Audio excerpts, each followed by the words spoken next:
ലോകാവസാനം സംഭവിക്കുമെന്നത് വെറും അന്ധവിശ്വാസം മാത്രമാണെന്ന് വിശ്വസിക്കുന്നവർ നിരവധിയാണ്.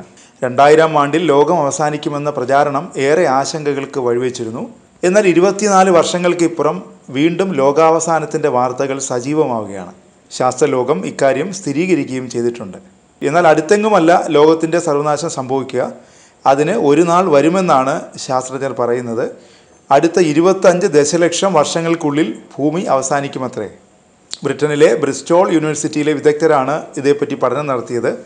ഭൂമിയിലെ ജീവജാലങ്ങൾ പൂർണ്ണമായും ഇല്ലാതാകുമെന്നാണ് ശാസ്ത്രജ്ഞർ പറയുന്നത്. ഭൂമിയിൽ യാതൊന്നും അവശേഷിക്കില്ല. അതോടെ ലോകം തന്നെ അവസാനിക്കും. അത്രയേറെ കഠിനമായ സാഹചര്യമായിരിക്കും ഭൂമിയിൽ ഉണ്ടാകുക.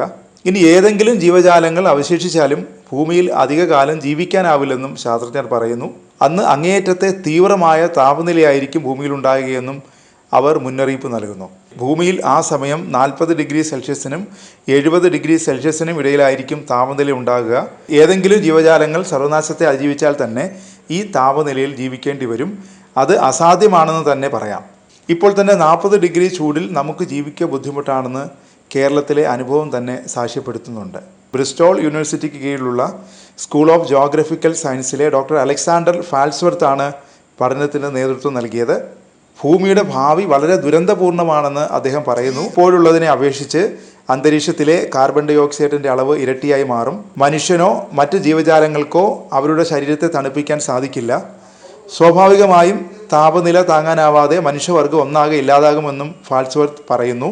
എല്ലാ ഭൂഖണ്ഡങ്ങളും ഒന്നിച്ച് ഒരു സൂപ്പർ വൻകരയായി മാറും. പാൻജി അൾട്ടിമ എന്ന് അതിനെ അറിയപ്പെടുമെന്നും അദ്ദേഹം വ്യക്തമാക്കുന്നു.